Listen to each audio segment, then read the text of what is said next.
select made for kids. I don't know how I did that yesterday. Isn't that like a default setting? It might be.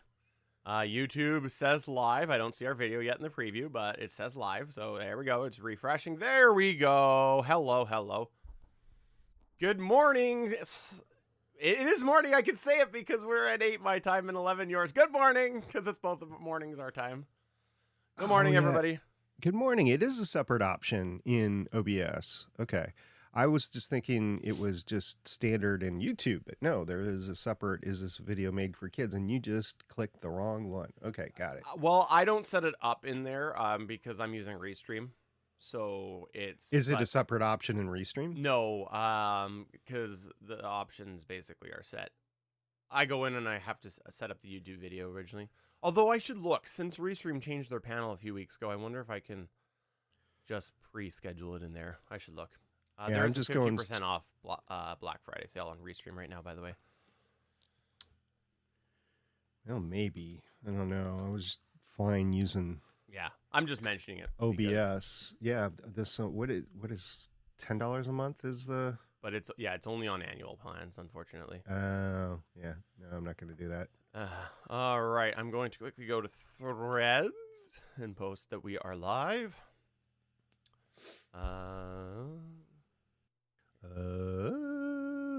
We are live at www.betterpodcasting.com/live.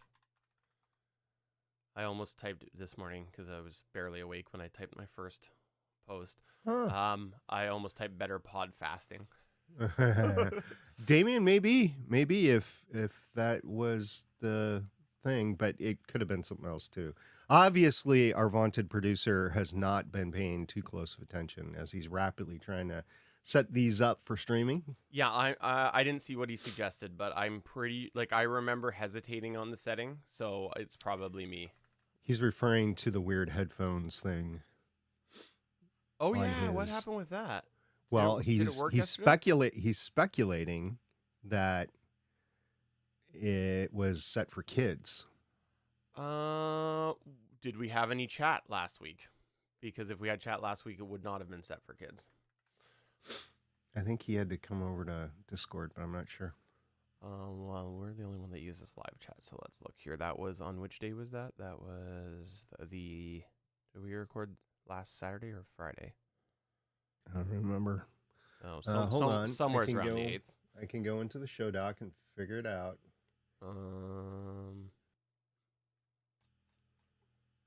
It was the 8th, and we had no Restream bot, so potentially, yeah, that could be it. We had no Restream bot. So there you go. You could be that. Damien... I wonder if we can check. I wonder if we can go in. Well, you changed it before, so you might be able to change it. You changed it last night during the stream, so you might be able to do it today. Let's have a look. That was... Damien, are you ready to do some A/B testing? Oh, we keep getting copyright restricted on the lives. I know. I haven't noticed that. No. That's because you don't upload on that. The 8th is set for no, it's not made for kids. Okay. So, I don't know. That wasn't the case. All right. Good theory, though. Solid theory. With the final...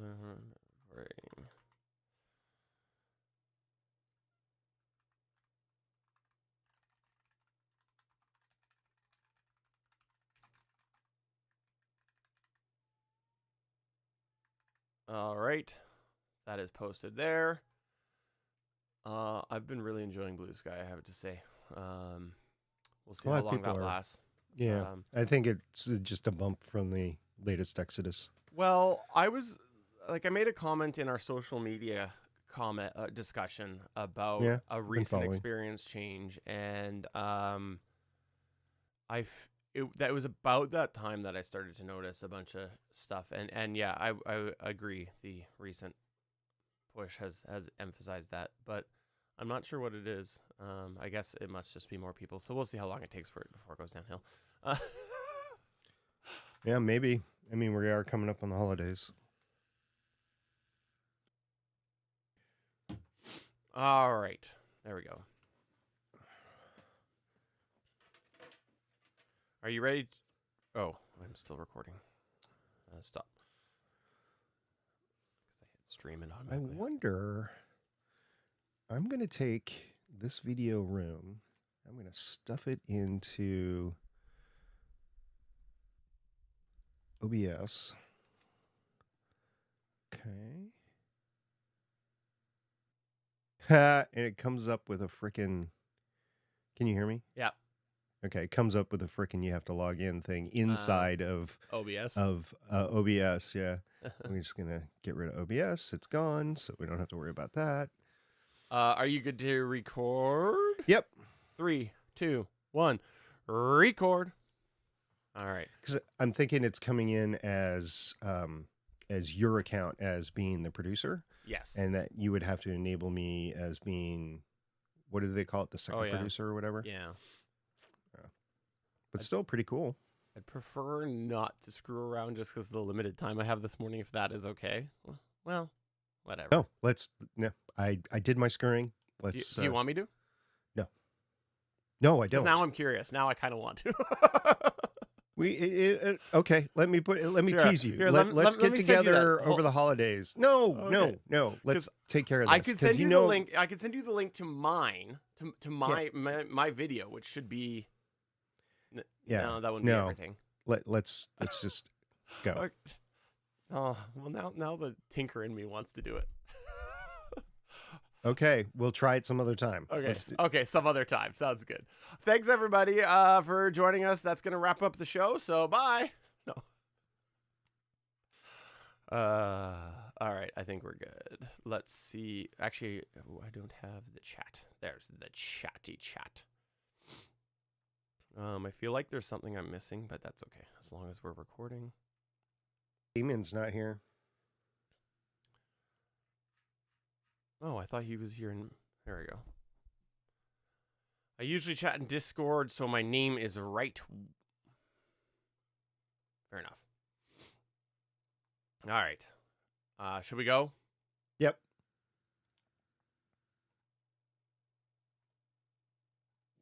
I'm Chris from Play Comics, a show where we look at video games based on comic properties and how well they stick to that comic book source material. A part of the Gonna Geek Network, just like the show you're checking out now. Shows on the network are individually owned, and the opinions expressed may not reflect others. Find other wonderfully geeky shows at GonnaGeekNetwork.com. I just realized I forgot to put in our Discord. We are live again in live chat. Come chat now. All right.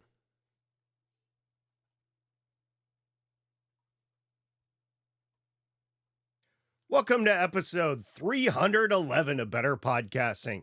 On this show, we cap off our tech-focused season 5 by discussing archiving your show. In this week's Better Podnerings, topics include a new Rode device and Samsung podcast going away. And finally, in this week's Better Pod Back, listeners' feedback include Patreon updates and a brewing conflict between Steven and myself. Wait, what? Lauren, why don't you be our conflict resolution now and start the show? This is Better Podcasting. We are hobby podcasters through and through, just like you. That's why we are different. We minimize the money talk so that you can focus on building a better podcast.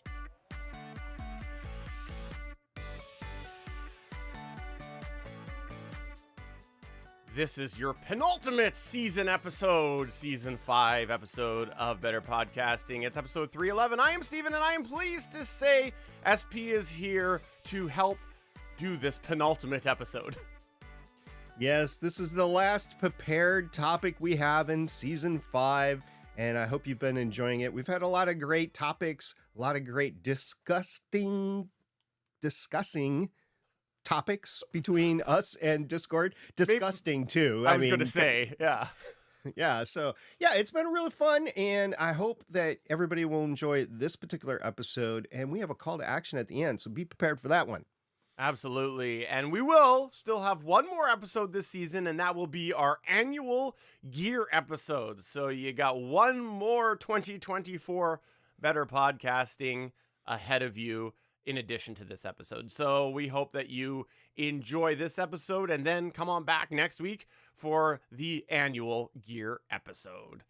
We got a lot to talk about today with archiving, so let's just get right into it now.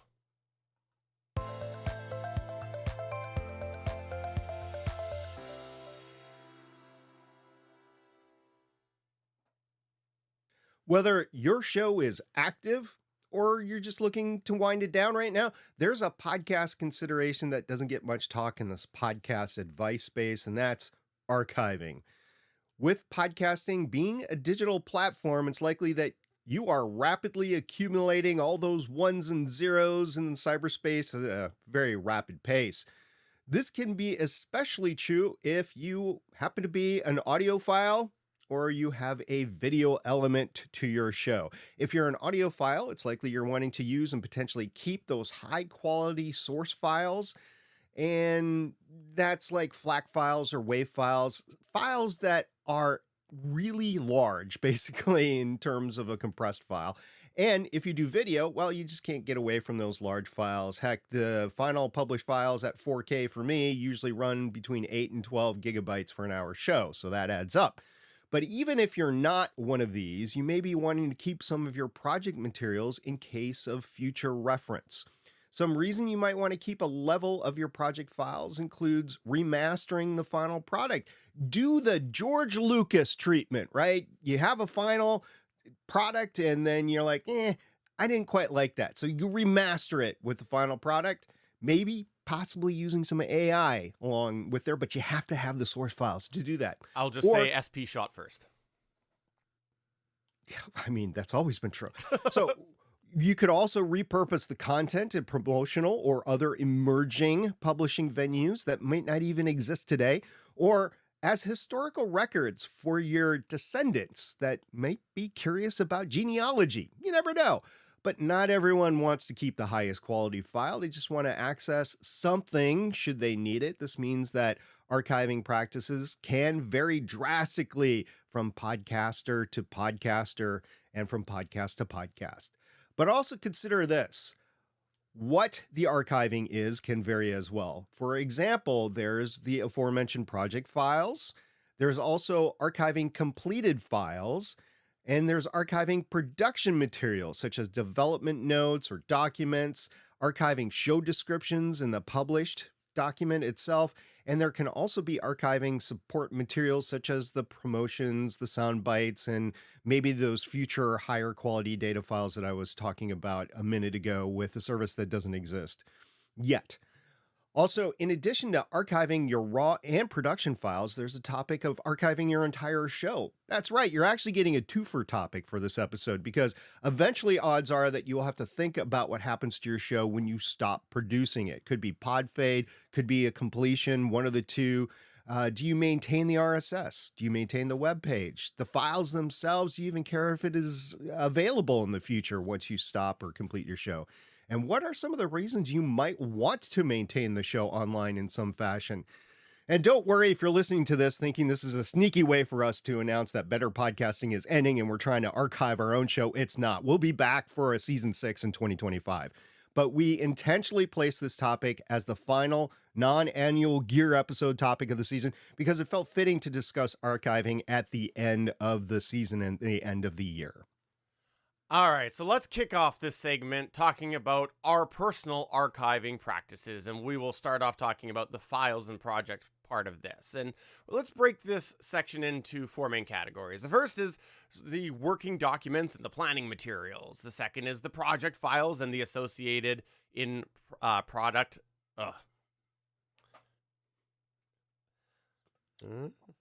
Toodaloo. Oops, that's the wrong one. And the second is the project files and the associated project files. And the second is the project files and the associated resources with that. The third is the posted and completed files. And the fourth section is the website. In a few minutes, we'll compare this to some alternative ideas, and later we'll discuss archiving your entire show altogether for the audience. But For now, before we describe our practices, we should describe what type of archiving categories you might associate ours with. And that category is quite easily described as pack rats. Yeah, we're the example of a data pack rat that just wants to maintain as much of that source files that you can. And whilst we are both very similar in how we do keep and archive our project materials, I will happily concede that SP actually takes the production crown in the archiving state, which we will come back to and explain in a minute, because he does beat me on the archiving practices. So let's kick off talking about the specific working documents and planning materials, because that's something that we share here on Better Podcasting. And for that, we heavily utilize Google Drives for planning our show. This is using Google Sheets and Google Documents primarily. For us, that means that generally maintaining access to these files is not really a heavy lift for us, because in the Google Drive space, these files don't generally take a lot of space out of the Google Drive storage. So our documents are very text-centric, and those tend to remain fairly small. So when it comes to archiving our production materials or our prep materials in Google Drive, we find that it's really just a matter of moving them into a folder. That's really what it comes down to. We have a folder that's literally called archive that we move these files into. And being fully transparent, we're not even that great at managing that. Sometimes it's months or even years before those files get shoved into that archive folder. Really, it just becomes that we're tired of scrolling down a very long page. And then it's like, okay, it's time to shove those in the archive folder. And that is really for our prep materials or our show planning materials. That is the bulk of how we do the archiving for those, because we are already working in an online collaborative storage solution. So we are able to be lazy because we do set up our prep in a way that anticipates that future archiving needs. And we name our documents with the exact same start, and that involves the episode number, followed by the anticipated date of the recording, followed by the episode title. So for example, for this episode, it's BP 311 for episode 311, space 2024.11.16, and a dash archiving. That's the title for the document. This means that as we work through our files, they're basically kept organized so that when we do shove them in that archive folder, it's easy for us to find them if we ever need to reference it in the future. There's also the Google Drive search, and it's decent for searching the content. So being able to search for the data later in these documents is relatively easy. So I guess, yay for Google creepy data mining. Yay, I guess. There is a downside, though, to our process. We are heavily banking on Google Drive and hoping neither of us accidentally mess up the files. Google Documents aren't that great for trying to back up. Yeah, there are some tools, but it's not as easy as, say, having a Word document that is in offline format. So there are some pros and cons to using the Google Docs. And we'll get to one of those cons later on, by the way. Moving on, let's talk about project files and associated resources thereof. We both operate pretty similar on this front. We are pack rats, as Stephen mentioned before. We both work in lossless formats for audio. We keep these files long-term inside of project folders. Now, to get to the specifics here, our individual project file workflows include the following archiving steps. We'll start with Stephen.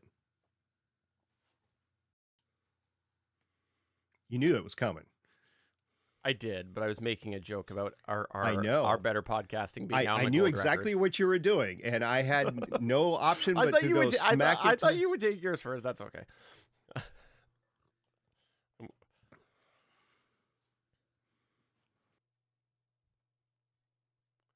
For my personal process, I start by creating a project directory for the episode in a SSD, a solid state drive that I deem my production solid state drive. That's where all of my podcast active files go. I basically download the WAV into that folder. I then convert the WAV to a FLAC in that folder. I keep the video file that we've created for that specific podcast in that same folder, and I work in my editor to edit those FLAC files and then in the process end up subsequently deleting that WAV file because I no longer need it. Then I do all my editing and I produce the podcast in its video and audio formats. And then once that's all posted, that's all out there, and it comes time for me to archive, I basically then separate these files. What I do is I have a folder on my NAS that is dedicated for the project files, and I move the active project files over to that folder, and that is including the project file that had the editing done in it, that includes those FLAC files, and that includes that source video that was recorded while we were podcasting. But for the completed files, they do get separated from their production counterparts, and, well, you might have to wait to come back on that. My process is very similar to Steven's, but this is where we start to diverge a little bit. So first of all, I also have a 2 terabyte, 2.5 inch SSD production drive as one of the 5 hard drives on my podcasting PC. Those are all currently backed up to Backblaze, and I have used the Time Machine version of the file function to save overwritten files a few times each year. So I do enjoy that. We'll get back to backups in a little bit. On that SSD, I have a folder for podcast production files, just like Steven. Within the podcast production folder, I have subfolders for each podcast I either co-host, produce, or I'm a regular guest on. And within that show's folder, I keep all the production files that I might need on every show. The intro, the outro, any graphics, that is all within that show's subfolder. I also have subfolders for each episode where I keep all the raw recording files and any intermediate files as well. I round trip and pre-process the files. So I take those WAV files or whatever files I get, could be MP3 files, and I then process them with the effects within Vegas using largely RX10 plugins, but also other plugins. And then I have a final file. It just makes actual editing easier as I'm going along with my process. Steven and I do slightly different, well, we do majorly different editing processes, which we've discussed before, but that means I have that intermediate file there. Now, I also have replacement file segments that are processed differently to bring out sounds that plugins might mitigate as they are designed to do. For example, if I snap, then a lot of the plugins will actually take that snap out. And if I want that snap in, I will have to replace that certain segment of my file so that I can hear that snap. That's just an example. Also, with the podcasts that I actually produce, I produce shareables. That's what I call them. These are the things that you might find as video on social media, or maybe outtakes at the end, anything like that, bonus audio. And those are rendered during the post-process editing, and those files are saved in the subfolder for the episode. And any specific show art that's produced, such as a specific YouTube thumbnail, will be in that episode subfolder. Also, on that same production drive, I have another main folder for all the Vegas Edit 21 files. It's simpler for me to keep all the show templates and episode production versions for Vegas in one place and not in the episode subfolders. And since all the file formats change with each version of Vegas, I actually have a subfolder for each Vegas version. So, for example, I have a Vegas 19 subfolder, and currently I'm working out of the Vegas 21 subfolder. About every quarter or so, every 3 or 4 months, I go through and move all the episode subfolders to longer term cold storage on my 20 terabyte, 3.5 inch hard disk drive on my computer that's also backed up to Backblaze. And with all that said, it's kind of similar up to this point, but there's one key difference in archiving that is related to this stage. Yeah, and this is where, SP, I will gladly take that crown and put it on your head, because you get the ultimate archiving crown. Because if you're new to this podcast, you might not have heard about this. SP has a book of SD cards. That's right. He does not reuse SD cards. SP instead takes them, files them in a storage book. Meanwhile, I just roll the dice until it bites me and overwrite my SD card and reuse it. But the SP has the ultimate archive because he has this physical book of SD cards that has all of his past raw recordings going back to his Zoom H6. I wish it would go back to the very first recordings I made on the Zoom H6, but it wasn't for a couple of months that I decided not to keep rewriting over the SD card. And that was based on a lot of the information that we were hearing in the space at the time over SD cards going bad. So I'm like, okay, I'm just not going to chance it. One and done. I'm going to fill up the SD card. And once it's full, I'm going to take it out. I'm going to store it in a little storage book and I'll buy a new one. I have a few times through my over 10 years of recording to SD cards had to go back to the original file on the SD card. It's few and far between, but I have had to do it. And in those cases, I'm like, okay, I'm kind of glad I did this, but it adds up in terms of cost over the course of years. So you're talking nominally $20 to $25 per SD card. They've gotten bigger over the course of the year. So I've needed both less of them and more, because with the H6, I was able to down select the number of tracks I have. And with the Rodecaster Pro 2, I have to record all the files. So even though I'm using larger SD cards, it's getting bigger. Now, I have thought, because I can do it with the Rodecaster Pro 2, of transitioning to for instance, a 2 terabyte external SSD drive and go into the USB 2 and use that capability that the Rodecaster Pro 2 has to record directly to that solid state drive. And that would mitigate the total number of SD cards that I would purchase. However, because my backup right now is a Zoom P8, which also uses an SD card, I've elected not to go through that. And also I've been lazy, just not actually buying one. And you're saying, SP, you're big into backups. You should just have one to record to as a backup on the Rodecaster. And like, yeah, I should. I just haven't done it. In this holiday season, if I find a cheap one, like a 2 terabyte SSD, I might actually pick that up and use that as a recording. But anyway, that's part of my key difference. The other reason why I'm doing all of this is Stephen and I have talked about this very sparingly, but currently, as I'm moving the Starling Tribune over to Pinecast, I'm going back and redoing some of the episodes. And it's a long story behind it, but I am doing some of them, not all of them, but very select ones. And in doing so, in some cases, I have to go back to those SD cards to get the original recording. So it's just the way things have gone. And yeah, is it matter? Does it matter? Probably not, but it's the OCD in me that is making me do it. So anyway, that's the difference.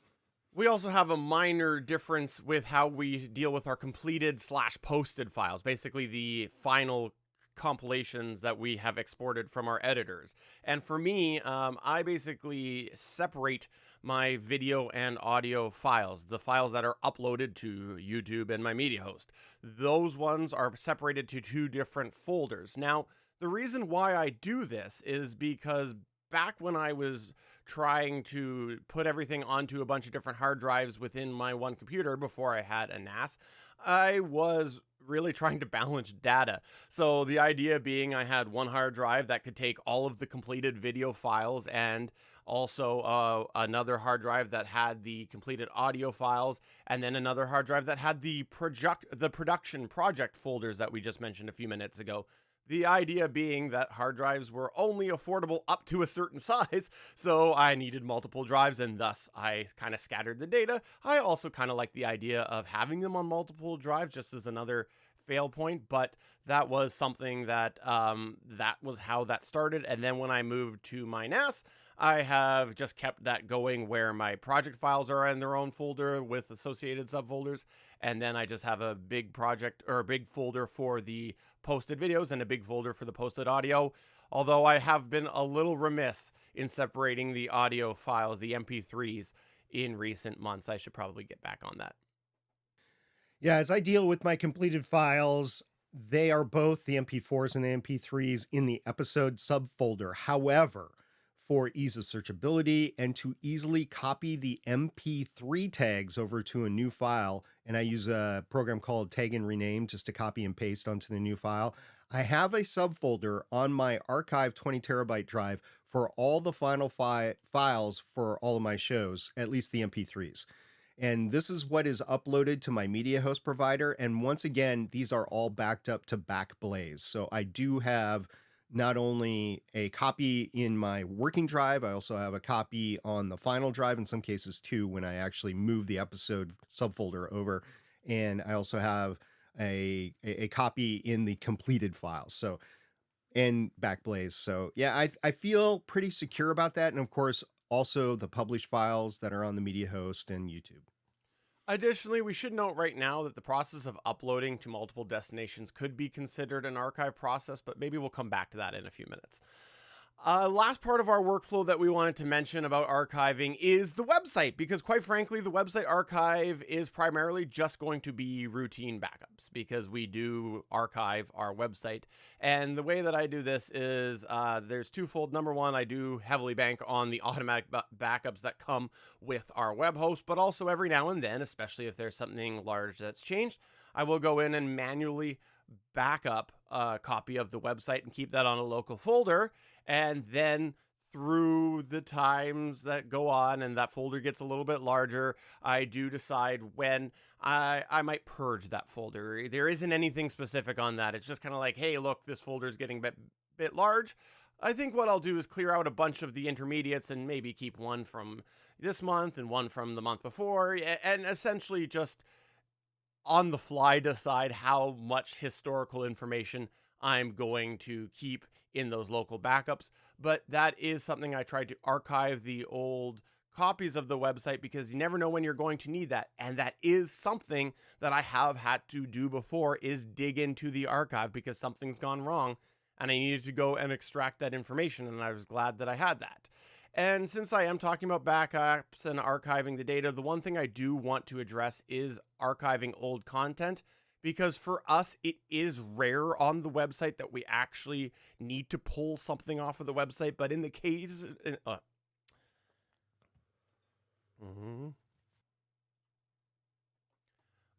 but in the occasions that we have had to pull something off the website, the way that we tend to archive this is just by turning it into a draft that people can't see publicly.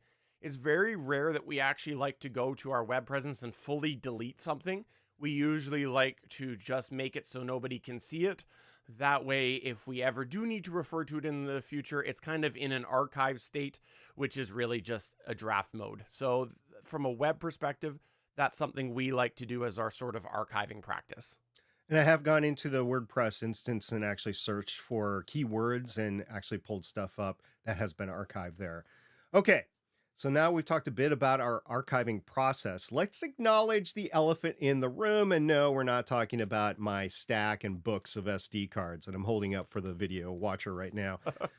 We're talking about the fact that we recognize a lot of people may not want to pack as much data around as we do. So before we get into explaining some alternative ways that you may want to archive, we do want to at least set the stage on why we like to pack rat data.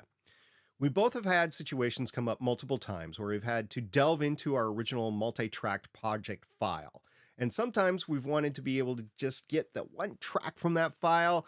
And there's also something about the fact that this is a hobby for us, and keeping the data is sort of fun for us to archive that much data and have it available at home, not anywhere else. So we have put countless hours into editing our podcasts over the years, and the project files were a key part of that labor of love. So yeah, we keep them around like little pets or kids or whatever. So anyway. Yeah, my kids are stored in an SD folder. You're right. Yeah. Yeah, right here. Back to what we were saying, though. Let's say you're not as crazy as us, and that's not a far-fetched thing, but okay, I digress. How might you archive your podcast? For the purposes of this conversation, we're going to focus primarily on the project and completed files, as we think those are the ones that are most likely for people to be looking at to save in some way, manner, or form, or if you just want to save some bytes on the total and you don't want to pack rat as much as we are. So one method you could use is to establish some timelines on when you actually move on past the project. Is it time related? Is it number of episodes ago? And that's really up to you on what your best practice is. But the idea would be that after this period expired, you would say goodbye to the working files and just keep your final compiled podcast files. We're going to highly advocate that you keep these locally. Do not trust the upload to whatever media host you have. And that's for a variety of different issues that we've noticed throughout the years. A media service might get hacked, or there could be a DDoS that could be implemented, or they could lose their entire history. And I have a few examples. Remember that MySpace data loss a few years ago where they lost literally petabytes of data? Yeah, you might not care except for if those were your creations on MySpace, and that was the only place that they were. Or maybe even the old Twitter archives data loss. Yeah, it was temporary as far as we know, but what if it wasn't? And for those of you that are unaware, Twitter did experience a time period where older tweets, and I am referring to Twitter here, I'm not referring to X, that older tweets past a certain date were just not available for a little while. I think it's come back, but say it wasn't, right? And so all that data is gone. If you had old clamors, for instance, if you were a clamorer in the app and the only place those files were was on your old Twitter account, they could have been gone. And that is just an example. So in this scenario, you are going to have the mindset you are only going to care about the final input, the final save, the final published file. And you are going to be okay never having to go back to the edit of the file again. The reason that we'd recommend having that rollover period that I discussed a little bit ago is just in case something comes up with a recent episode that you decide you need to. Sometimes you may not notice a mistake until a listener points it out. And if you wait a limited period, you're more likely to have those raw edit files ready when somebody does hear it and points out your mistake. You could have muted a track at the end, like your outro. You could have had somebody only in the left channel, something like that, right? So it's important to have those edit files at least available for a little while. But what about if you want to find a middle ground? Well, if you have the time or some technical abilities to automate things, you could create compressed copies of your source files. And this is something that Stephen is very adept at. This is something that I've seen through the rumblings of the years of online media outlets doing this with their data. Basically, once a project is posted, they have a criteria where certain media ends up being compressed to a reduced format that they archive. So they have that information if they ever need to, but it's at reduced quality. The information that meets that criteria, they know they might eventually need to go back to and get, but they know that in those situations, they're okay with having it at a reduced quality. So let's say you wanted to apply this to your podcast and you wanted to maintain yourself multi-track versions of your podcast production files. But you're going to say, I'm okay with the reduced quality. What you could theoretically do, if you wanted to save yourself those bytes, is you could establish a routine where after a certain period, instead of just deleting, like we mentioned a few minutes ago, you might convert those waves or those FLAC files over to a reduced quality like an MP3. So you're still going to have everybody's individual tracks, but you are going to have them at a reduced quality. So we would, in this situation, highly recommend that you do still keep a full quality output file in this scenario if you do ever need to go back. So we might suggest you have a final save of everybody all together in higher than you've posted, so you've at least got that in an elevated quality. But you could save yourself keeping a bunch of FLAC or WAV files around by only keeping those individual tracks at a reduced quality. Alternatively, you might consider building a criteria for files that do go through this and ones that don't, and this could be based off of the type of episode, or maybe an asset you use in there, or something else for your specific needs. Let's say you have a podcast where you regularly have guests on the show. Maybe these are the shows that you want to keep that full quality. You never know when you might want to reuse that interview or repurpose that guest appearance.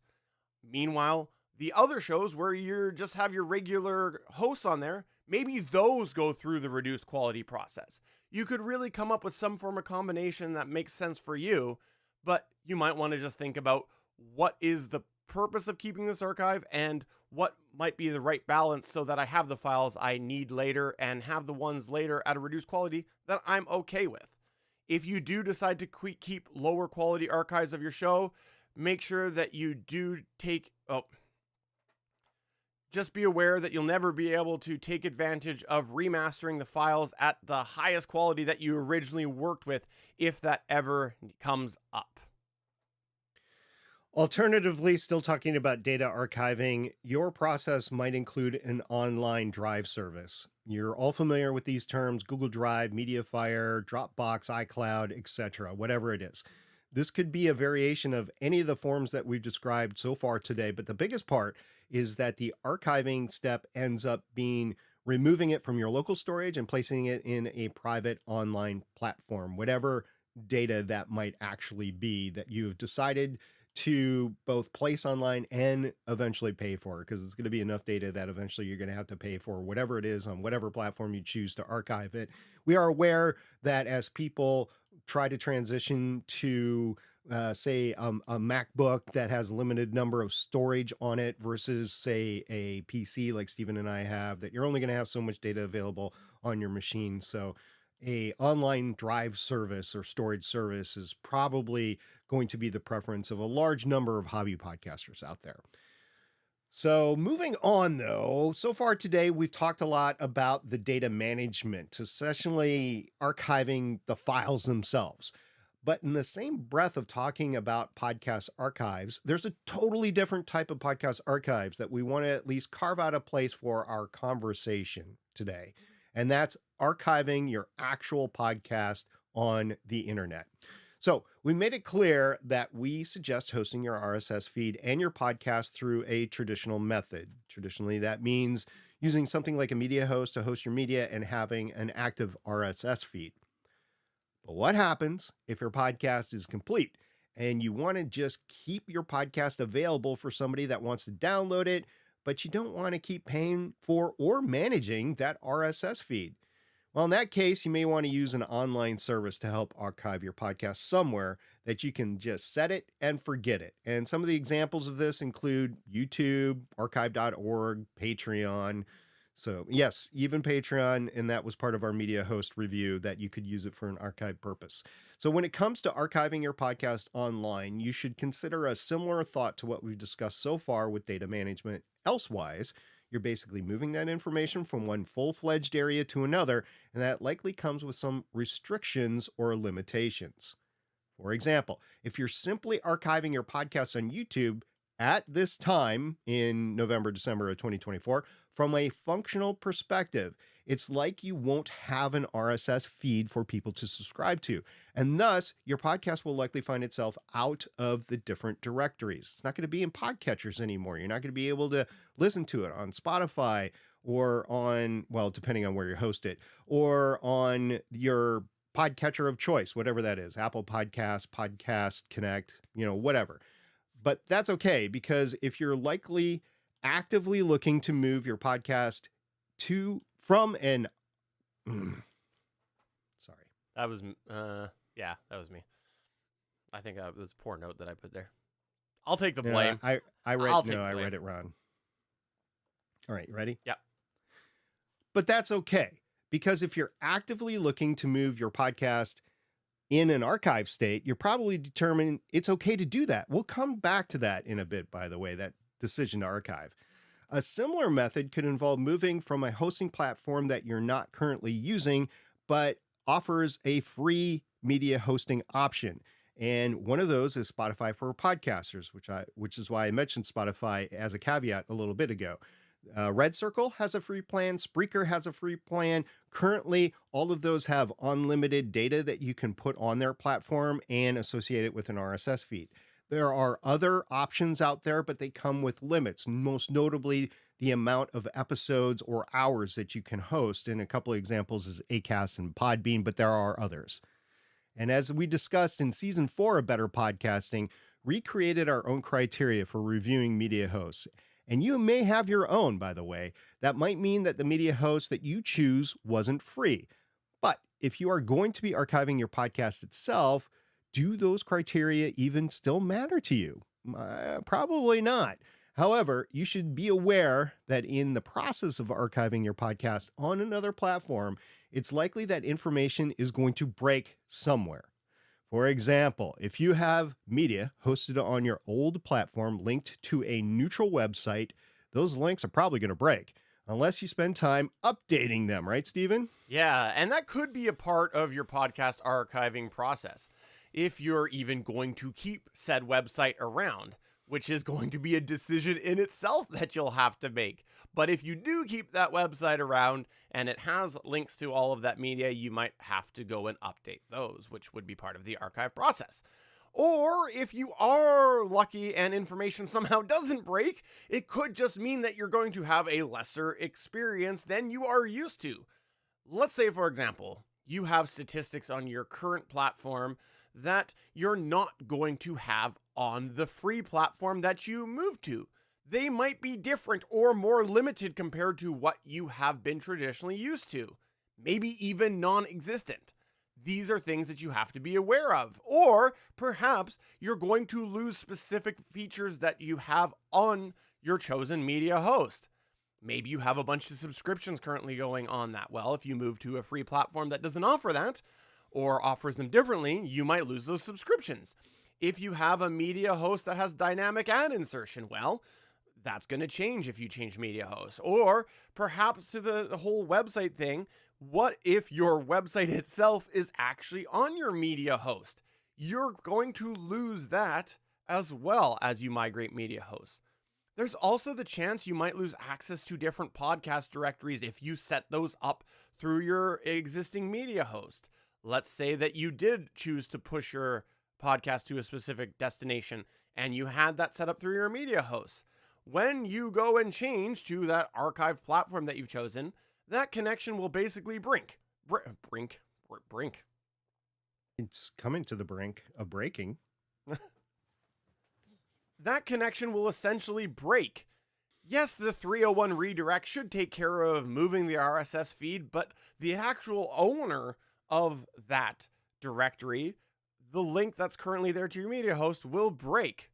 Might you need it because you're going to an archive state? Probably not, but you need to be aware that that sort of thing might happen.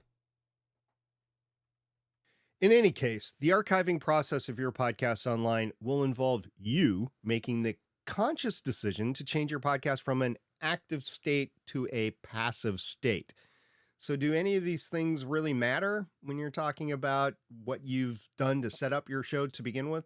Probably not. With that said, when you do make the decision to move your podcast from that active state to an archived or passive state, there's likely going to need some, oh my God. I don't even know who wrote that. Okay. It was me. It was Okay. poor English on my part. With that said, when you do make the decision to move your podcast from an active state to an archive state, there's likely going to need some time you'll need to invest in if you want to accomplish this. I'm going to have to reset that. I'm sorry. Yeah, it's all I good. didn't change that.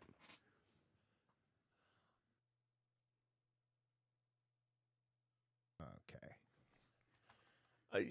Apparently, I don't know how to type words. That's my fault. No, you're doing just fine. Okay. Ready? Yep. With that said, when you do make the decision to move your podcast from an active state to that archived or passive state, you're likely going to need some time you're going to have to invest if you want to accomplish this properly. For example, let's say you chose the YouTube method we mentioned. After all, YouTube is easy, right? It's a free service. It's where a lot of people go to get content, and Google just takes care of the rest, right? Well, not exactly. In the context of archiving your podcast, if you choose this method, you're going to have to, A, convert all of your episodes to a video, since YouTube only accepts video as of 2024. 2, upload them in some form to YouTube. And also, assuming you want them at least semi-complete, you'll need to transfer data to them, such as titles and descriptions. And that doesn't even include things like starting up a channel, transferring the artwork, etc. But here's the thing. If you want to make things a little easier for yourself down the road, you can anticipate archiving while your podcast is in an active state, assuming you'll be okay with the trade-offs that come up with this. What we mean by that is you could actively make uploading to multiple platforms part of your regular routine.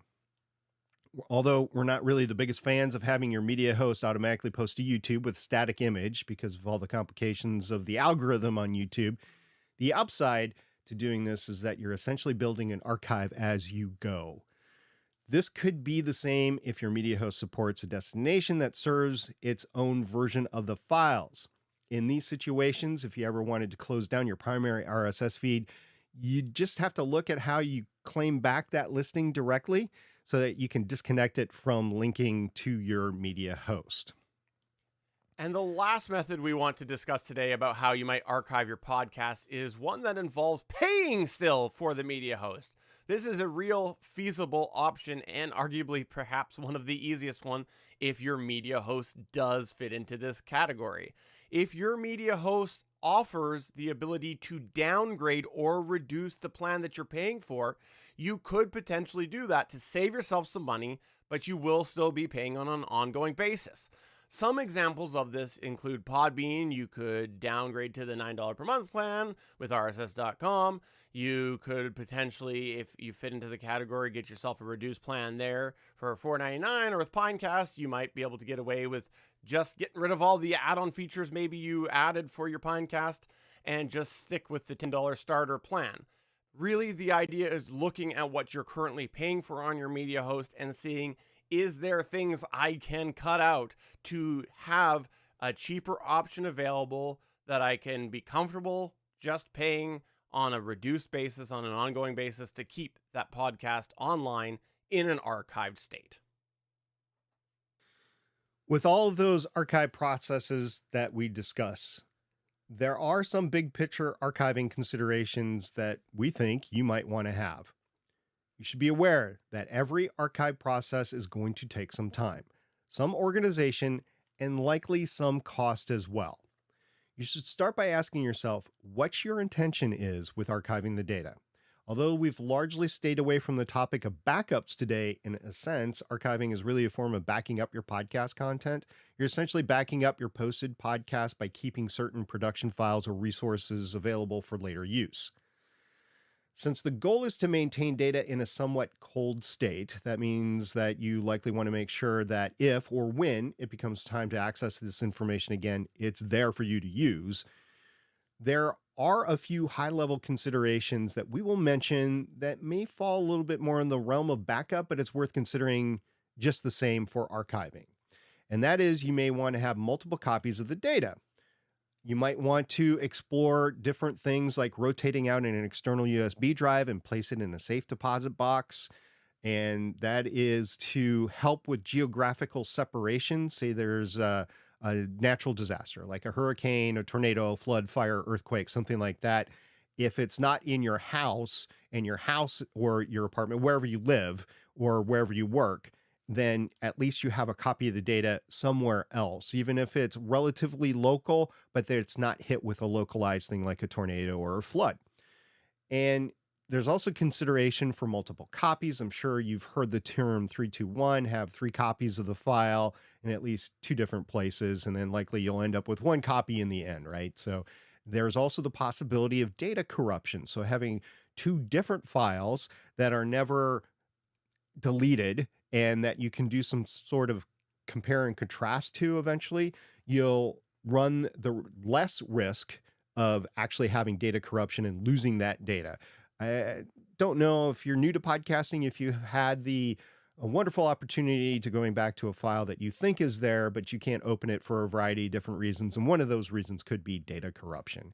And that really sucks. So if you have more than 1 copy of the file, likely you'll be able to access it and it won't have gone to that corruption state.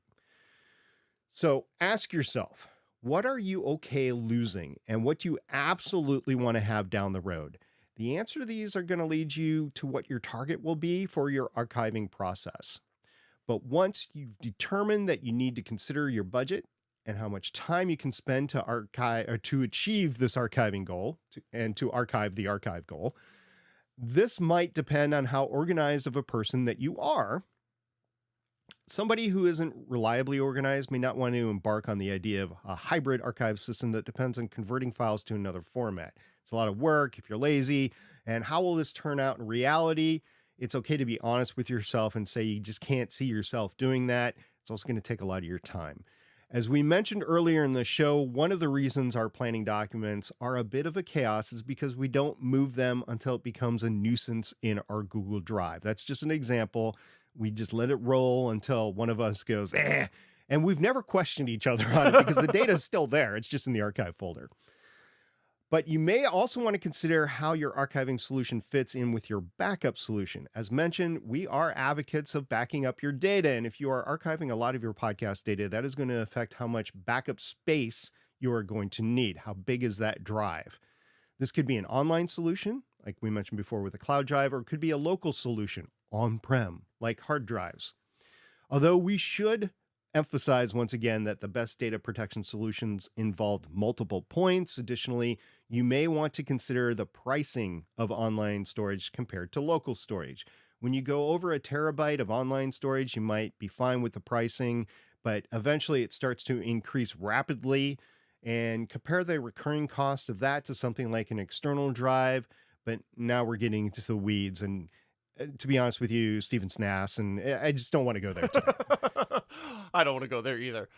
But we just wanted to point out that the backup problem has been one that we've seen affect people's archiving decision. Because again, depending on what you're doing with that data, and that includes your show, the cost of what you are doing to back that up might affect your decision. Now, another caution we have is that when you're dealing with collaboration solutions, you want to consider that, unfortunately, your collaborators might break your plan, and it's not necessarily maliciously either. Let me give you an example here. There was a podcast that one of us had, that we'll leave nameless, and the planning documents were archived basically in Google Drive in a similar method actually to what we described for better podcasting. Pack ratting again. Well, some of these files were created by a co-host who moved on from the podcast, so became a former co-host, and one day they just decided that they were going to clean up their Google Drive. Well, since these files were listed on their drive because they created them in the original folder, it became part of their cleanup process, and they ended up deleting those files, not realizing that it wasn't just removing it from their storage, it was removing the files altogether. It wasn't malicious, but it just ended up impacting that archive solution that had been established. So if you are archiving in a collaborative environment, maybe make sure everyone's on the same page, and if a co-host moves off, maybe take that up as an Almost. Maybe take that as an opportunity to assess what data they have and how you might need to make a little tweak right there and then to ensure that that archiving process works going forward. Finally, when you decide to archive your show, there's going to be some fallout that you need to be prepared for. And you need to be certain, first of all, that you're ready to let that RSS feed go if you remove your show from a hosting service. You're going to lose historical data. You probably are going to lose the ability to download and listen to your show in podcatchers. And you're going to have make sure that you have a backup of your files and show descriptions if you actually delete the account. If you're keeping it around, ensure people know that it is not active. Some media host providers have a field to archive or label your show as complete. You should probably go ahead and do that. But you should also say farewell to your audience and let them know what the future plans are for your show and for you yourself so that they know where to find you if you're going to continue on with other projects. Finally, we'd be remiss if we didn't acknowledge that there is one final option that you have in the context of archiving your podcast itself. You can always choose to delete your show versus archiving your show. However, there might be consequences of that will hit you later, such as using the work as a whole as a resume builder. And true story, Better Podcasting actually helped me win some awards at work and with my latest job interview process and getting a new job. Or perhaps in the future, when you're looking at ad buys or media kits, to be able to display your entirety of work actually can be a bonus in some cases. Also, if you wish to use the show as a reference material later, having it easily available is all good.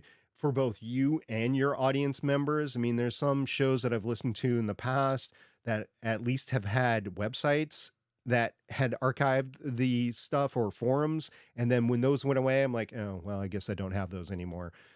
Not mine, but I felt the loss of it. So just be aware of that. So before you take your show completely offline, which could be very well be your desire for good reasons, make sure you consider all the second and third order effects before you do, because once you do, there's no going back. In summary, archiving your show is probably going to be I was screwing with something with OBS, so go ahead and do that again. In summary, archiving your show is probably going to be the last decision and action you take with your project when you decide it's time for it to become inactive. Whilst on the flip side, archiving your podcast project files might be an ongoing process that you do while your show is active. But as with anything with podcasting, it's best done with deliberate planning and consideration of the various aspects, wherever it's, for instance, deleting, completing, and or archiving your show. Of course, it will be easier on you if you make these decisions and enact those decisions along the way. And as a final note, with any podcasting topic, if you need help evaluating your decision space, feel free to drop in our Discord and ask some questions. Things change all the time in podcasting, and getting the latest and greatest information is going to help you, especially in the final decision for your show, in this case, archiving. Plus, you not only get to tap our knowledge, Stephen and mine, but you get to tap our community's knowledge as well. And that is a lot of history of hobby podcasting that is in our community. And odds are you'll be able to bring some knowledge to the table as well. We'd also really like to hear from people who have made the conscious decision not to participate in any archiving for their podcast, whether that's referring to archiving project materials or the podcast itself. What went into your decision? How did you do it? Was it just a delete and move on with life? Whatever it is, we would love to hear from you. So check it out, betterpodcasting.com/Discord, and we hope to see you there and hear how you archive or any of your questions about hobby podcasting.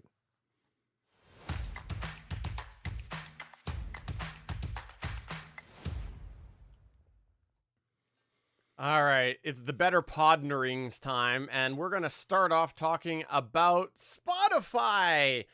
We mentioned Spotify already once today, which means that there's automatically news that is made in the podcast world. I think that's what happens anytime we reference Spotify. It is. Stephen and I both received invites, personal invites from the Spotify team to go and participate in their event called Now Playing this past week. And we traveled there and we actually sat in the audience for this, right? Yeah, 100% true. No. Yeah, Spotify, you should reach out for us next time. Just saying. We did not. Yeah, Spotify has been in the podcast game since 2019, according to their Now Playing website. And while the podcast ecosystem is as vibrant as it's ever been, the definition of a podcast is now more fluid. Ooh, that caught my attention. Oh, it's almost like they are saying something we have been saying for a very long time. Yeah, they are in on it as well. And honestly, I think this is just pumping up their decision to pivot to video, but it still works in the favor of everybody, right? Because when you talk to somebody that's not a podcaster, they think that a YouTube video or something, a video that they see on whatever platform, including Spotify, is a podcast. So creators are, this is again, according to Spotify on their webpage, creators are experimenting and engaging audiences in new ways through video, and podcast fans want the flexibility to seamlessly watch or listen to content depending on what they are doing. There was different things announced at this Now Playing event, like clips, thumbnails, and there was an email that they sent out. So that is not quite the personal invitation that Stephen and I would prefer, but we did both receive it. Yeah, and so really these are features that they're creating to enhance the video side of things. That's the gist of it, is they're really widening the breadth of what is possible here with Spotify, and I think this is smart. I do think this is smart. I know there's still a lot of curmudgeoning people out there who are actively going against video, but like you said, that's not what the general public is seeing a podcast to be, and so they as a company needs to adapt with what people's expectations are, consumer expectations. And so if consumers are expecting to have video aspects as well, this is something that they need to accommodate, or they'll be having those consumers find their stuff elsewhere. So this makes a lot of sense, and I think that I'm hesitant to see how big of an impact this will have. I guess time will tell, but I'm glad to see it being a little better supported. So we both pay for YouTube Premium, right? Yes, we do. So I think if people don't pay for YouTube Premium and they get fed up with the literal ton of ads that's being served up, and they want to experience video content elsewhere that does not have a ton, might still have some, but doesn't have a ton of ads on it, I could see people pivoting to somewhere else. I think there's been two camps of video in 2024. First of all, there's been the long-term rise that we've seen over years, and we talked about it on Better Podcasting, over the general public just terming anything that is not mainstream media as a podcast, right? So there's that. And then there's also the camp within the industry in this year specifically that has gotten on board, not because of the general public and what they call a podcast, but because of the ad revenue that's available to them. So the industry is very, very intrigued on video from that aspect, because they can sell video ads at a lot higher price than they can audio ads. So they're just very interested in getting that sweet video ad streaming dollars. Moving on to our next Better Partnering, SP, I had an idea the other day. You know this, that I have, since I departed the iOS world, I have been an avid Google user over the years. I had a Google Nexus phone, and then once the Pixel came out, I had a Google Pixel 1 and a Pixel 2. I even had a Pixel 4a and a Pixel 6. And then last year I decided, because of some quirks, I was going to move to a Samsung phone. So I finally threw a towel in, and I went to a Samsung S23 Note Ultra 7. phone. No, not a Note 7. I as much as I wanted the Note 7 for, keep me warm. No, I decided to go with the Samsung S23 Ultra. And so I was thinking, been using that for over a year now. Maybe it's time for me to move over to Samsung Podcasts. Yeah. So another true story is that when I went to Podcast Movement and I went to the iHeartRadio party in downtown Nashville, I actually met the guy that was behind the Samsung podcast, both the corporate podcasts and their Samsung podcast service. Well, they sent out an email to the people that are buying ads and stuff earlier this week that it's set to close on 1 December 24. So apparently nobody was using it, and they were just cutting it as a loss of the Samsung corporate structure. And my condolences, my legit condolences is out to their team, because I know they had a very small team that was working this, but I hope they're pivoting to something else within the company. Odds are they're probably not, but I hope that the team is being taken care of basically as they move forward, just because I met them personally and thought there were okay people back then. I have no idea if they're still the same people, by the way, and I have no idea if they're still employed, but if they are, then I wish them the best. But in the grand scheme of things, when you're talking about the stats of where people consume podcasts, Samsung Podcasts hasn't been a major player in that. It hasn't made major inroads whatsoever, even into the high single digits, which is where I would really say this is where your bread and butter is. If you're trying to make it into the space, you want to make it into the high single digits of consumption. And I've never seen Samsung Podcasts anywhere close to that. It's always been below 8%, well below 8%.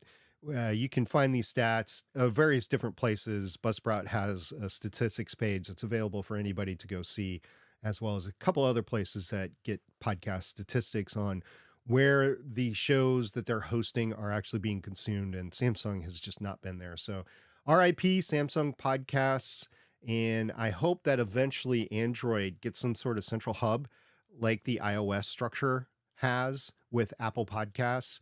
Love it or hate it, Apple Podcasts is still a major player. They might not be the prime player of over 50%, but they're still a major player in podcast consumptions, and I hope eventually Android gets that as well. As an Android user myself, I'm going to hope for it not. And the reason I hope not is because I'd like to see it continue to dwindle on iOS until it is more neutral players out there, because I think neutral experiences is going to overall be beneficial to users out there. So if they do change devices, some places people can only have a certain device for some reason, I'd like to be able to see the main player be something that's not tied to a specific platform. Every time they've tried that, Google Podcast with what was that other S one that was out there? Not Spotify, but I can't remember the name of it off the top of my head. That recently closed at the beginning of the year. Every time they try that, it has not worked. So while I would love to see a neutral player be part of it, I guess Spotify is as close as you're going to get. Yeah, that's exactly what I'm referring to. And I don't like the idea of all the eggs being in one basket, but I would much prefer it if there was two big neutral players like Spotify that had a neutral service that had the majority share of podcast listening, and then Apple Podcasts can still be there, but just as a secondary player. The one I was thinking of is Stitcher. I think possibly if Alphabet gets behind it and doesn't kill it, YouTube Music or YouTube Podcasts potentially in the future might be that secondary one that you're talking about, because that is neutral, quote unquote neutral as well. I don't know. I guess we'll see. Who knows? Yep. You know what else we'll see is how well the new Rode Wireless Micro works out, because Rode did announce new hardware, and as we know from our entire year and more, Rode only makes flawless products. For those of you who don't know, that SP and I both have had Rodecaster Pro and Rodecaster Pro 2 issues in many recent events. But their microphone side of things, Rode did announce a new wireless micro that they say is a pocket-sized wireless microphone that's tailor-made for smartphone creators. It's available in both black and white and can be used through either USB-C or Lightning devices. The idea of this mic is that it does connect directly to phones without the need, of course, for cables. What I really liked when I saw this posted here is it looks so much better than the clip-on Rode mics than we have seen. Yeah. It's still a bit of an eyesore. If I'm being honest, I would much rather have a lav mic based solution that is even smaller than this, but this is the idea of a clip-on microphone is a lot more convenient for some people, and I think this looks a lot better than that, and they say it is their smallest one yet. Yeah, so really there's 4 options. There's a black and white in 2 versions. There's a Lightning version, and then there is a USB-C version. So it's not like you can buy one and it will work with both. It'll either be Lightning or USB-C. So keep that in mind. I also don't know if it works for tablets as well as the phones themselves. I assume it does, but I don't know that for sure.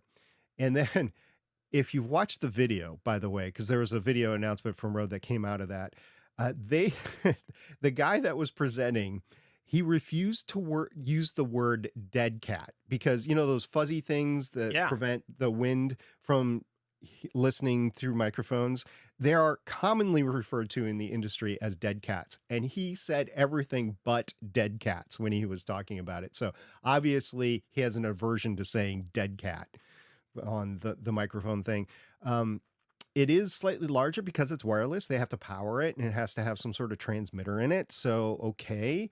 But I think this is going to serve more and more of the not necessarily podcaster, what we would consider traditional podcaster, but an influencer or maybe a YouTuber. I think it will help those people out more than just podcasters, but inevitably podcasters will use this because they'll see it and they're like, hey, I can do that. That's cheap. That's easy. I can use it with my existing device.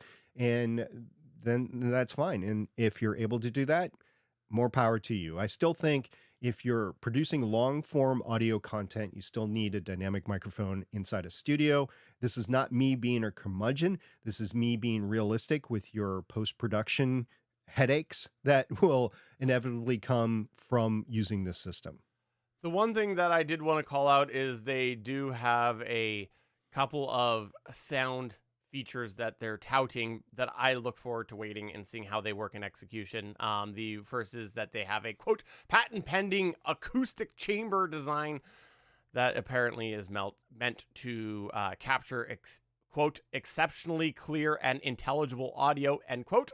And then they also have what they call an intelligent gain assist technology to control the audio levels, which that is pretty important for something like a clip-on mic, because generally I think the people who are using these clip-on mics aren't going to be monitoring live unless you have a multi-team with you. So being able to clip it on... I don't think there's any reason. I don't think there's any capability to monitor live. Fair enough. But the idea is you're clipping it on. And so if you start with somebody who's like, thanks for interviewing me today, and then they're like, thanks for continuing my interview at this level, that's going to be a problem for the audio levels and might increase the amount of background noise that you're trying to fight through in the final process. So let's see how the intelligent gain assist works, but that could be really critical for this sort of use case. One thing that I commonly see on the R podcasting subreddit is people wanting an outdoor microphone for talking and walking, or talking and biking, or talking whatever. If you're going to be outside and you're going to be moving, especially into windy environments, you're going to get that wind noise in there. Ask me how I know, because I try to capture some cycling earlier this year, and the wind noise on my GoPro was just absolutely horrendous. And I went through mitigation steps to make it better. And GoPros themselves have some digital patent pending acoustic whatever, that probably, like what Rode is saying, that helps. But when you're going 25 miles an hour and the microphone is right into the wind, no matter of windscreen, dead cats, or post-production processing is going to really take that out. It's going to sound like you're underwater, and it's going to sound like there's wind being mitigated in there. So it depends on what you're trying to do on whether you can hear that or not. I can tell you, listening and watching to sailing YouTubes, when they are out on the boat and they're trying to talk to each other, sometimes in stressful situations, which is why they even publish it, it's in the wind and it's very difficult to hear them. And those cases just prove to me, because they're using the latest and greatest as well. They're using these clip-on microphones, and they're using dead cats, and they're using small shotgun microphones that are meant for their cameras and stuff like that. And it's just horrendous. However, those content creators that sail and do the YouTube channels, also some of them do podcasts, and they have podcast setups with Roadcasters and with pod mics and whatever, and they sound completely different. So they are aware of the limitations, but the idea with a sailing YouTube channel isn't audio. The idea is to actually show what's going on around them, whether they're going to adventurous, wonderful places, or whether they're in the midst of something that's chaotic, either with weather or something's wrong with the boat or something like that. So I get that. But yeah, get back to that patent pending acoustic chamber thing. Yeah, it'll probably work for some, but not everybody. And I don't think there is a solution for everybody, because even with great microphones on movie sets that cost tens of thousands of dollars, you still have to have issues with environmental sound. I'm kind of surprised to hear your feedback or even comments on this, because you're talking about the difficulty that wind creates. And it was my understanding, as you get older, it's more likely that you cut wind. Not necessarily from your mouth. Fair enough. And sorry, that was so stupid. You led into it. That was dumb. I'm going to leave it in, though, probably. Yeah, you will. But that's going to go ahead and take... Oh, wait. Oh, shit. I meant to do that for last week's episode. I was going to... anyways, that's fine. You can cut it in if you want. No, it's okay. But on that stupid note, should we get to the better pod back, SB? Yeah, let's talk about what other people are talking about, because nobody wants to hear us after that. Whoops. We here at Better I didn't mean to push Podcasting the turn button. show And now I over can't to even stop you it. as I don't we know how to run stop through it. some of I your forgot to put my feedback. stop button. Sorry. We call this segment Better Pod Back. Apparently, when I'm rearranged, I forgot to hit my stop. Let me do that one more time. Well, on that stupid note, should we go to some much smarter people and go to our better pod back? Yes, because everybody wants to hear from anybody else but us after that. This is where we here at Better Podcasting turn the show over to you as we run through some of your feedback. We call this segment Better Podback. So apparently Audacity changed, hey? Yeah, it's been changing for quite some time. Remember, we covered the fact that somebody actually bought it and was curating it, and it wasn't just the free form shareware that it has been for quite some time. Josh Liston in our Discord piped up and he said, I use Audacity for some multi-track editing before moving those assets over to Audition to mix, add special effects, and master my audio projects. But the latest version of Audacity, which for him is 3.7.0 for Mac OS, is just dang ugly. The color scheme and the overall look is making for hard work. Does anybody know if Audacity allows for any changes to track colors, etc.? I've looked in all the places I expect to find the dashboard controls and found nothing that applies to colors and waveform visuals. Also, I understand the software is free, but the other features of the software have been massively leveled up over the past 18 to 24 months, so I'm just putting the question out there. Thanks in advance. And there was some back and forth. I actually commented that I have a quite older version of Audacity that I haven't upgraded at all, but Randy Walker came in and he said, I think you can pick Classic from the Preferences Interface Theme option. It will go back to looking similar to the way it did before. And Josh Liston said, thanks, Mike. That worked a treat. I missed that drop down complete. Oh, Josh, I look forward to your comment about that right now. It was a spot-on Australian accent. Way to go there. Way to go, SB. It's like I've never been there before. So if you're fighting with this problem, go check that out. That's where you can change that back. I wonder how long they'll keep that around. I hope it's a while because people have grown used to a certain look, but also in the past, eventually classic looks do seem to fade into oblivion. As we've discussed before, I'm curious as to whether waveform editors will persist for hobbyists for a very long time, right? I don't know when that transition is going to be, but as more and more capabilities are out there for AI editing just on the transcript alone, I think less and less people will be able to edit through whatever, if it's mobile device or whatever, the application just won't exist to do waveform edits anymore. So I just don't know when that's going to be or ever, but I am concerned about it because I see more and more people going the way of textual editing.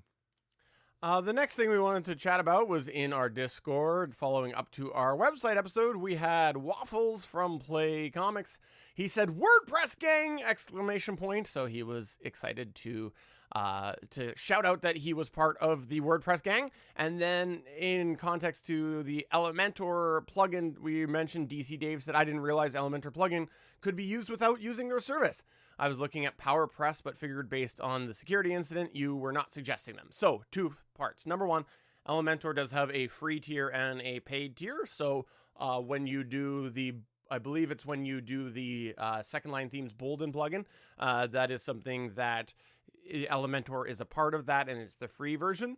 For PowerPress, yeah, there was the security incident. At the moment, though, there still isn't a lot of alternative that is out there that offers the same level of features. And with the Bolden plugin, they do pretty much use PowerPress. I believe there's some ways you can work around it a little bit, but last I knew out of the box, PowerPress was one of the plugins that they did recommend you installed. The security incident wise, yeah, it was pretty ridiculous, quite frankly, how that happened. It was pretty disappointing. I would like to hope that they have improved their security on that since, because it was, I believe, a developer account that was compromised. So hopefully Blueberry has gone and clawed back the proper authorizations that was to whatever that developer account was, and it's all been rectified. I don't know. I guess time will tell. Time will indeed tell. We haven't heard of another breach since that, so I don't know. Maybe they're good for now. And I don't know if PowerPress fits under Blueberry or under Raw Voice, or maybe it's its own company. I have no idea, because it's like this free thing out to the side, And I don't know about what Todd has in his corporate pyramid structure or anything. I really just don't pay attention to it. But PowerPress, for better or for worse, is from that family of companies. So yeah. Good point. We also had a feedback from DC Dave in the Discord, and he said, I did notice something while looking at the Gonna Geek website tonight. And this is, I have to admit, I did not notice this at all.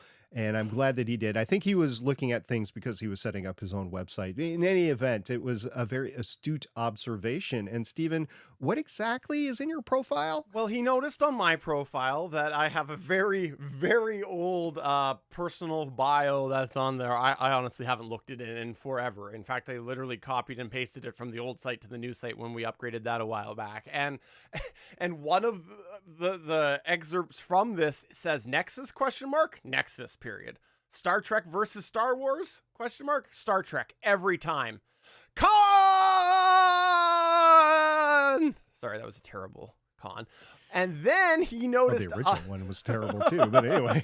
Fair enough. And then he noticed on your Gonna Geek profile picture, there was a picture of you, and on the seat behind you was a band that said Star Wars on it. So he was pointing out the conflict between the two of us, that I called out Star Trek in favor of Star Wars, and that you literally were rocking in your profile picture as a Star Wars logo. Yeah, and I have to admit that because this came to light, we are in separation talks right now. Yep. Better podcasting, and while we do anticipate another season, I can't guarantee anything beyond season 6. You know, there is nothing that gets between two podcasters more than a Star Wars versus Star Trek debate. It's just nothing bigger. In reality, growing up, I like both of them, so I'm not pro or against one or the other. I was Battlestar Galactica. I mean, I'm all sci-fi fan. I'm not like, this has to be it. Matter of fact, it didn't even enter into my mind that somebody would be pro one sci-fi and anti another sci-fi until I heard about this big Star Wars versus Star Trek thing, like years into my life. I think I was late 30s, early 40s before I really discovered that there are actual camps out there that despised one and promoted the other. I'm like, it's all made up anyway, guys. Just enjoy the stories. Fair point. So if you have something you'd like to comment about podcasting or Star Trek and Star Wars, come on over to the Discord at betterpodcasting.com/Discord. We would love to have you over there. And we have one more that we have to talk about. Oh, is there? Oh yeah, there is. Yeah. You're right. Sorry, let me one sec. Let me redo that. Oh, what am I on? Screwed that up. I don't know what kind There of we go. cocaine you're on. I am not on any. Do not. No. No. My energy is of my own craziness. Okay.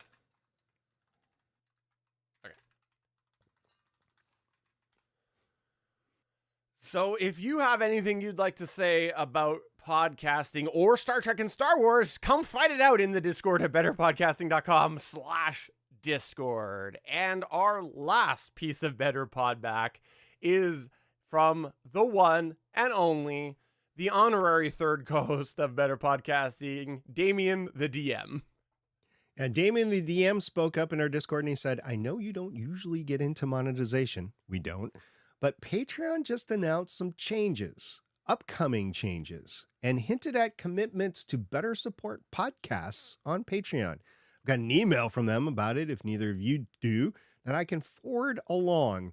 And we're not going to go over the contents of the email, but just know that Patreon is trying to service their creators a little bit better because there are more options out there now than Patreon. And I think they're feeling the crunch of some of the content creators are going elsewhere. And so they want to keep as many people on their platform as they want, as they can. And they're trying to serve specific communities, not just podcasters, but there are several other specific communities of creators that they really want to try to serve and reduce the hemorrhaging from their platform. In that light, the improvements that they might actually be very beneficial to podcasters versus other platforms out there that talk about monetization. If you have any experience with this, you can also come to our Discord and chat it up, although we don't tend to talk about oh my God. See, me too. although we don't tend to talk about money here, there are people who do occasionally chat about it on our Discord. So come on over there to betterpodcasting.com/Discord. Or again, for that Star Wars versus Star Trek debate. Go ahead. I'm sure that we've rekindled the fires along the way. Matter of fact, JS and Wing might be back.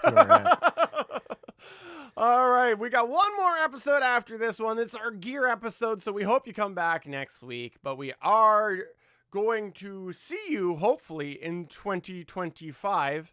We will be there. We're hoping you join us. We should kick off around mid-January, so come on over to betterpodcasting.com/Discord to find out all the specifics. Once we have that all locked in, we will, at least we anticipate, continue to stream our live recording sessions when we do them. We anticipate they will continue to be chaotic as they have been so far for this season, and we hope that you can at least check out one of them occasionally, because you can see us make all sorts of errors as we record. And if there's anything that we want you to know, it's that we are very, very, very flawed. We are. And if you actually want to use what we have streamed out as our raw recording and then look at our final recording later, our final published version later on, and if you want to study how Steven edits and the back and forth between the two, you're more than welcome to do that and get tips and tricks from that along the way if you want to get studious of that. Also, I want to say that we are beginning our talks about what we're going to cover in season 6 of Better Podcasting. I've already got a few ideas that I have written down, and we've talked about a few as well. But if you have any topics that you would like to see us cover in season 6 of Better Podcasting starting in mid-January on, then please let us know. As Stephen mentioned before, our recordings will probably be even more chaotic than they have been this fall, because of now we're adding in another dimension with me, which we will talk about next season, and we'll just go from there. But hopefully we will continue to produce and publish the podcast on time. What time that is will be a future discussion that Stephen and I need to have, but we will talk about it as we move into next year. It's been a fun year. I know we have one more episode left, and it's a favorite episode of both ours and our audience. So we hope you enjoy it, and we hope to see you back next year. So for episode number 311 of Better Podcasting, I'm Steven saying, oh, I can't wait to discuss gear next week with you. And MSP saying it has been a unusual gear year. So we'll see everybody next time. Bye. Bye.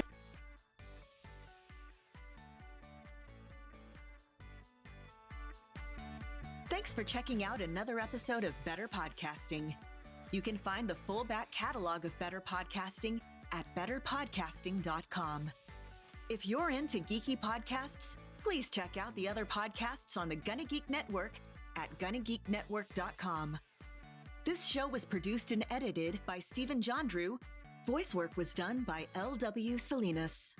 Thanks again for listening or watching, and we hope to see you again next week. All right, thanks everybody for coming on by. That is the last recording, because if you're watching this right now and you're like, wait, what? We did record the gear episode last night. So thank you. For those of you who are watching this by chance right now, I know I've said it a couple of times, and I'm going to acknowledge it again right now. I am going to bow to SP for his amazing flexibility this season and thank him profusely.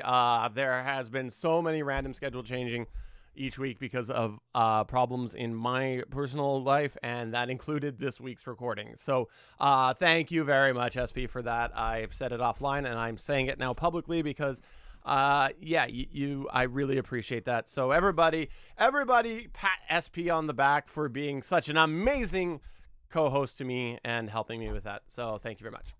It does help when your co-host doesn't have any kids anymore, right? And so I've got grandkids, and I'm pet sitting right now and stuff like that. But yeah, I don't have any small kids, so I'm not personally in charge of moving little humans around from place to place, which is a big help. However, I will say this publicly here. I've alluded to it several times, but I'm going to say it publicly. I am looking at being offered a dream job, basically, for me in the next couple of weeks. that I'm going to be receiving the offer. It's a long story of why it's taking so long because I interviewed several months ago, but it is happening as far as I know, and that will impact how much time I have available for podcasting in 2025. We're going to talk about it. It's already one of the topics that we've discussed that we're going to tackle, both from my perspective and Steven's perspective, not just me. But yeah, it's going to be a little bit different, unfortunately, going forward. But we will try. We Yeah. will endeavor to find a standard time period that works for both of us. And if we can't, we know that it's a hardship on our listeners to be all over the place. So when are they recording this week? We Yeah. understand that. But the final product will be out there. We're not going away. I want to foot stomp that, especially with the topic that we discussed today. Yeah. I wanted to make sure we stated that up front because people have gotten smart to us and like, oh, so they're bringing up a topic because it's happening to them. I was No, gonna that say, wasn't I the was gonna case. say, it didn't help that the year we talked about taking a hiatus and then dropped it. We took a hiatus At the end, Yeah. hiatus. There's been a couple. It's not just been that one, but yeah. But the other thing, like that we will mention, and I mentioned this last week, was sorry, I'm just double checking my timestamps. Yeah, that is that one. Okay. You know, if we felt that it was negatively impacting our podcast experience, we would just start taking this podcast into an offline recording mode. I think the middle ground that we would have, because it's, you know, it's pretty easy for us just to set up. Like if we found ourselves having to be in a state like we were this week, where it was like very short notice, we'd probably just like, this is my random theory. We'd probably just go out there and we'd acknowledge it. And we'd say like, hey, look, our recordings are random going forward. So we're not going to be talking about the recordings on the podcast anymore. And we would, because I think that chaotic element, the only real downside it brings to the posted version is that we talk about it. So if it continued to be like detracting from the posted version, I think we would just leave it pre and post recording, talk about the chaos, not let it fit really into the podcast other than acknowledging that we don't have a set live recording and you can come to our Discord, right? Like I think that would be the way we would have to handle that if it was a prolonged thing. And that, you know, we're not saying that it's not important to us that we try to have stability for our live stream folks, but the reality is we're working with the cards we've got. And so if that's what had to work with us, rather than taking it fully offline, I think we'd probably both rather keep just doing that with you know, if we're going to be chaotic behind the scenes, we might as well at least open up the idea of a live stream like we did last night, where it was last minute, right? So Yeah. So I've got a couple ideas that I need to talk to you about offline. Fair enough. Will might impact streaming. I don't know, but it's a Okay. general use. So we'll get see. to that. Yep. But I will say that one of the topics that I'm prepared to propose is actually that topic. So I'm going to Nice. save my comments for that show, which I think we are going to do probably in the late January, February Ooh, time is this frame. going to be a disagreement episode? I love those ones. It might actually, but on a good note. Not. It's just we're coming at it from a different perspective. I love those episodes. Those are my favorite. Yeah. I was actually shocked that you mentioned that. I'm like, I haven't indicated anything, but yeah, it might just from different viewpoints, and yeah, it would be good. But yeah, we'll talk about it next year as well. I don't know if he's still here, but Damien said Backblaze. That is one of the biggest things that I'm still trying to work around with the idea of moving to a NAS, because with NAS solutions, you don't get the unlimited amount of backup. Because they can be huge, yeah. Well, that's the thing is like, yeah, I guess so. I think it's more of a commercial restriction. The idea of the unlimited is for personal. And so once you move to NAS, it's more likely you're not personal. But I've been trying to find the right balance for that. And I've got a couple ideas, and that's something hopefully over the next month while we're off, I can rework that a little bit to balance myself, you know, really executing the 3-2-1 idea. So we'll see. Maybe talk about maybe a topic that we need to talk about is actual. We talked about system requirements before for podcasting, but have a whole episode on how much data do you need and what form of that data actually comes in. Yeah. NAS, because a lot of people are doing laptops, and the desktops of old are being phased out. Like Yeah. we're dinosaurs having the big gaming machines that we have. They've just become way too expensive because you're talking about a graphics card that could cost $2,000 on its own. The processors cost more than they ever had before, and you need extensive cooling solutions on them, and so on and so forth. So a lot of people are saying, do I really need that anymore, or can I get by with a laptop, whether it's a Duo, whether that's a MacBook, whatever.